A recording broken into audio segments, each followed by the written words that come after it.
ó wá pẹ̀gbẹ́ ìjáde àbí kí ló dé. àtọ́jà ìdá mi mo ka orú mu mi. orunú mú ẹ. Màámi ẹ máa wo lẹ̀wẹ̀ má dára yín láàmú ẹ jókòó. kí ló dé ògbọ́n ẹgbẹ́ ẹ sọ pé orun mú láti inú. wọ́n tún ti gbá wọn ni. ege. kọ́sítọ́mà dáadáa ni wọ́n. ó ti lọ dowó nù lọ́dún. Màámi mo ti sọ fún wọn pé tán bá fẹ́ lọ àjàbí umra Ali Yusuf International Travels and Tours ní kó bá lọ àìmọye èèyàn tí mo ti introduce wọn tó yẹn pé wọ́n délé báyìí wọ́n ń dúpẹ́ ni ziyara ọ̀fẹ́ ní Mecca àti Medina accommodation wọn kò lẹ́gbẹ́ hospitality wọn báyìí 100% ni hòtẹ́ẹ̀lì tó máa gbà fún yín báyìí ẹgbẹ́ aram ló máa wà mo ti sọ fún àwọn ni wọ́n gbọ́. Ali Yusuf. kí ló tún dúró dé máa bọ̀ ní Ali Yusuf International Travels and Tours tó kalẹ̀ sí nọ́mbà 50 Ìṣàgá road Owódélé bus stop along Blue road Sùúrùlérè Lagos 0803 512 4441 ọ́fíìsì wa wà nílùú Ìlọrin Ìbàdàn Ọ̀yọ́ Ayétòrò Ali Yusuf International Travels and Tours ìbẹ̀rù Ọlọ́run.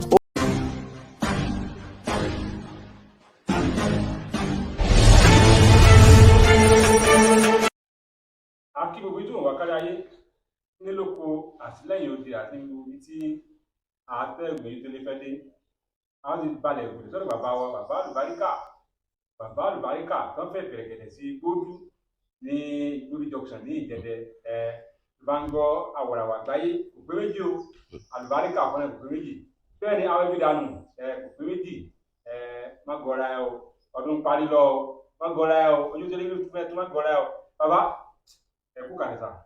ṣé ojú tó lé Elédùà ṣílẹ̀kùn ọ̀làálẹ̀ fún yín o ẹ ní ṣìṣe o mi ò ń ṣàdúrà fún yàn kọ́ mọ́ rí bẹ́ẹ̀ rí torí pé mo máa sọ pé bí mo ṣe sọ fún ọ kọ́lọ́njú ó rí bẹ́ẹ̀ fèmí náà ẹni tó bá ti ń lè ń sọ bẹ́ẹ̀ wọ́n ti mọ̀ pé wọ́n fi ọ̀rọ̀ ẹ̀ lẹ́kùn síwájú Ọlọ́run ẹ̀dá tí ọba ti lè sọ bẹ́ẹ̀ kì í ṣèèyàn lásán sọrí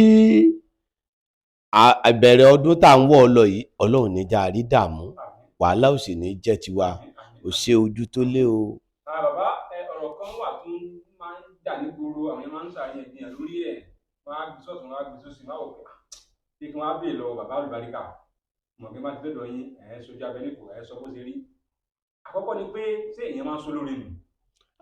ojú tó lé ọ̀làjú ni òjá yóò mọ̀mọ́ káyé ti wò pé a ti lajú ọ̀mọ̀wé èèyàn sọ aláàánú nù o obìnrin máa ń sọkọ nù o ọkùnrin máa ń sọ aya nù o nínú tó bá wò ní ìgbà ìwáṣẹ̀ látàyé ànábì Ọlọ́run ànábì Ádámọ̀ pẹ̀lú àwáwù ìyá ńlá wa wọ́n sọra wọn nù o fún àìmọye ìgbà ẹni tó bá wá mú ògìgì àwọn méjèèjì wáyé sórí gbogbo nǹkan téèyàn ń jẹ láyé òun ògìgì múmú wáyé ni ẹni tó bá mú ògìgì Yúsúfù wáyé àwọn ọbàkan rẹ̀ ni ó máa gbógun tì í ẹni tó bá mú ògìgì ànábì Muhammad wáyé sallallahu alaihi wasallam àwọn ará ìlú rẹ̀ gangan ni ó máa gbógun tì í ẹni ó bá mú ìràwọ̀ Yísá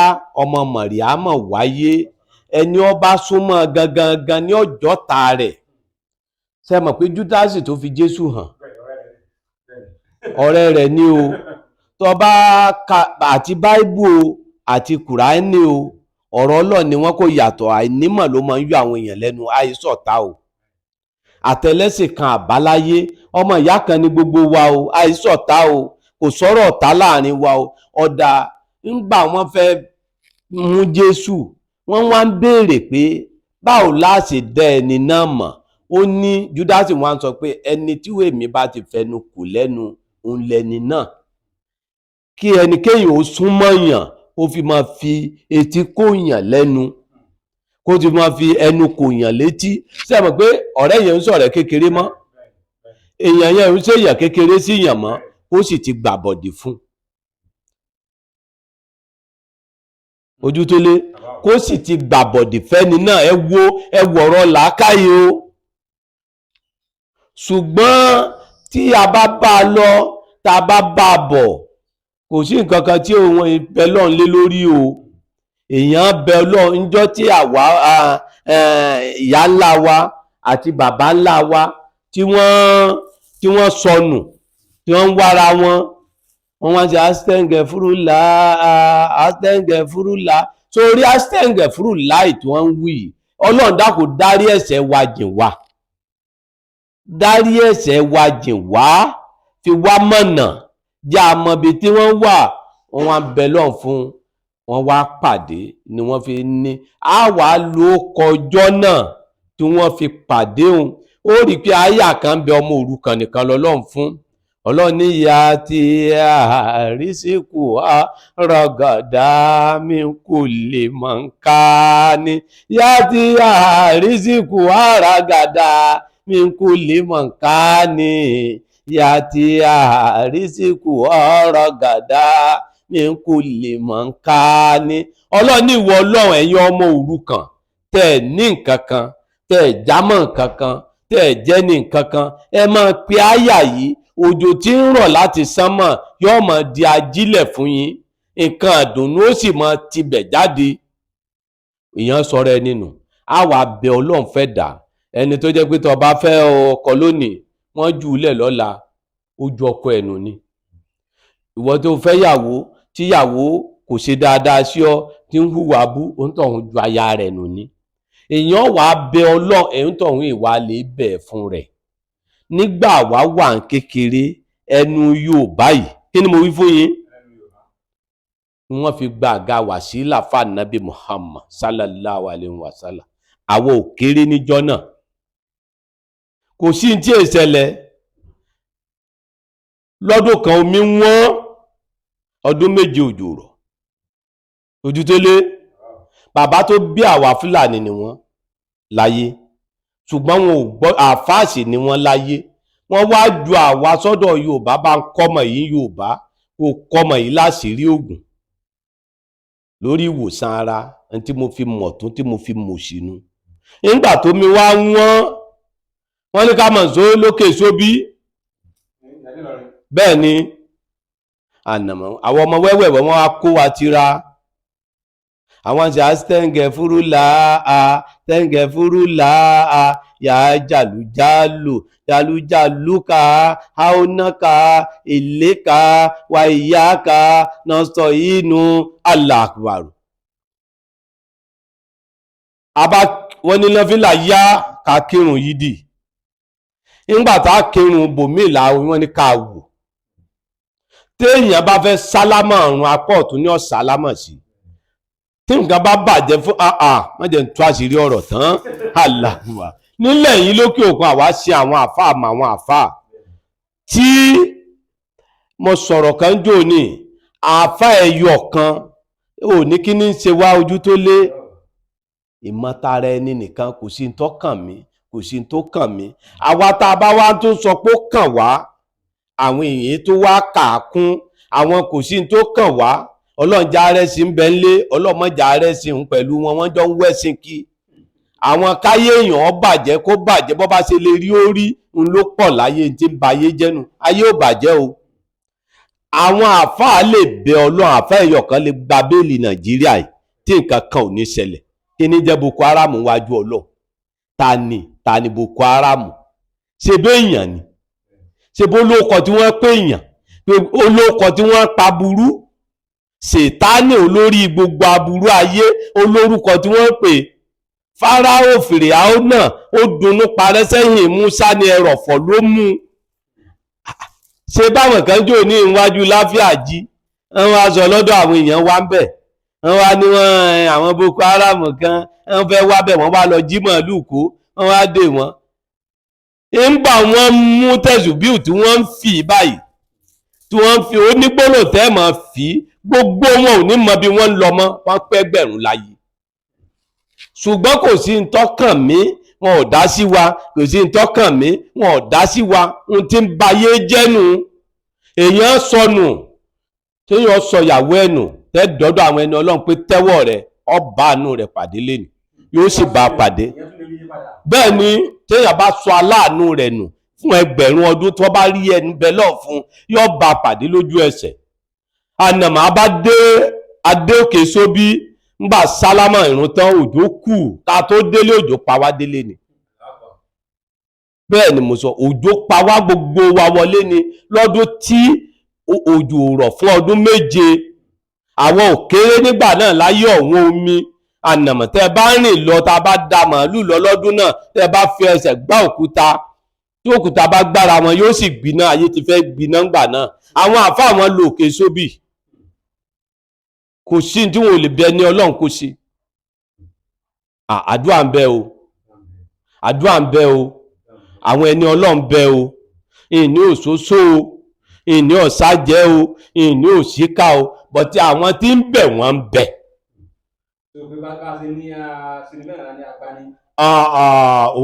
ó wà bẹ́ẹ̀ níbi tí lílá fi wà fún sọ ọlọ́run ibẹ̀ ní sájà wà bẹ́ẹ̀ ní fáránsì wọ́n tún lè wí àtegbò fún bẹ́lọ́n kí ni mo wí fún yín. bàbá ẹni mọ̀ pé ẹ ti pẹ́ lẹ́nu iṣẹ́ yìí wíbẹ̀ ìjẹ́bẹ̀ ọlọ́run ló ní ọlọ́run sì máa ń fi wíbẹ̀ ìjẹ́bẹ̀ ó máa fi ṣe lẹ́sọ̀ọ́ ní gbogbo gbà pé fáwọn tó wà ní àpẹẹrẹ ẹni tó sọ olóore nù tó wà lọ́dọ̀ yìí tó gbà padà.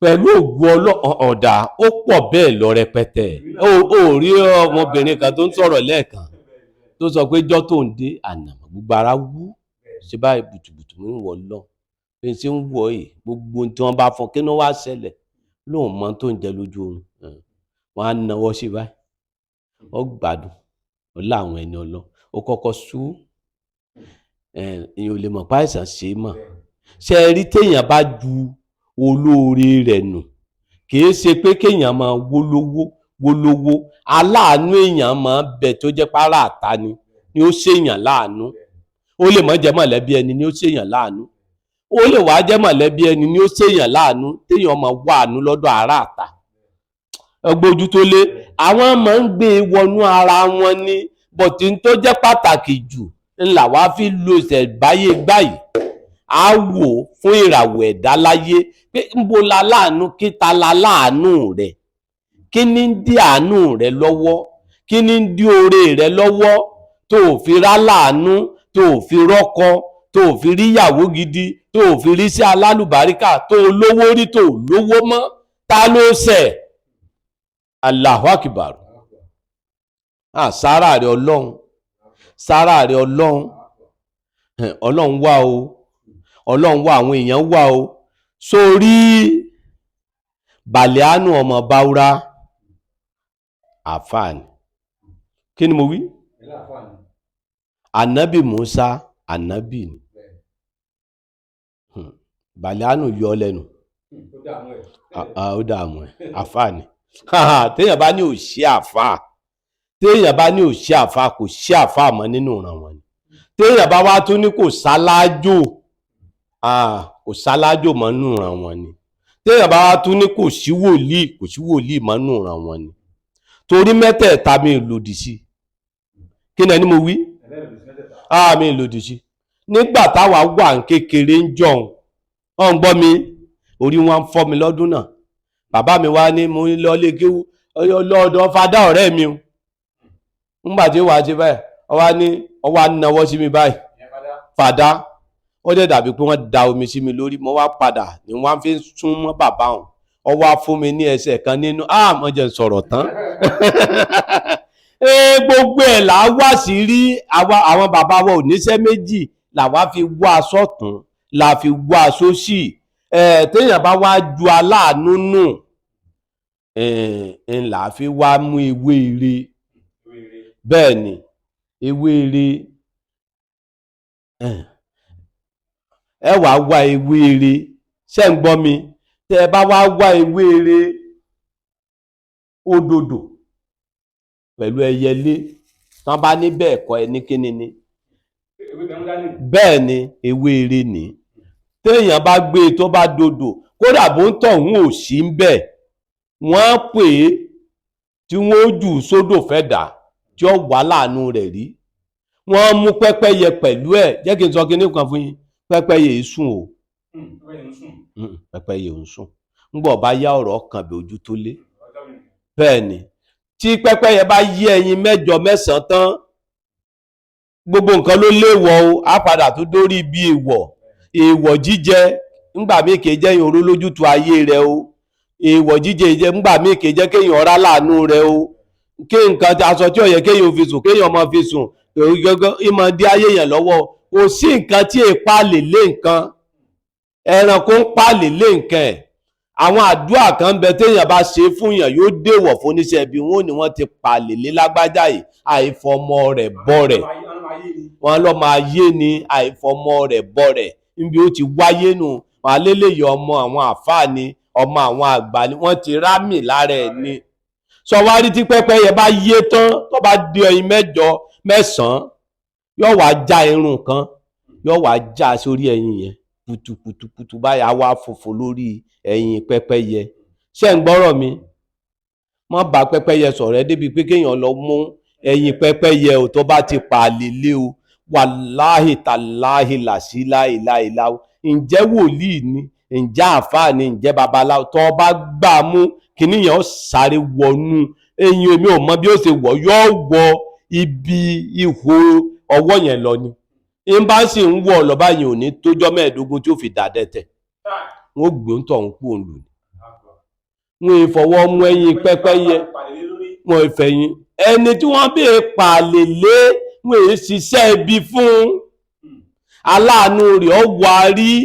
Bọ̀dẹ̀ ẹni tó fúyẹ́ lọ́gọ́ jẹ́ pé tó bá mú ògógóró yó, tó bá mú kíní ní sọ tó wù káàkiri tí ń bú àwọn ìyá àdúgbò.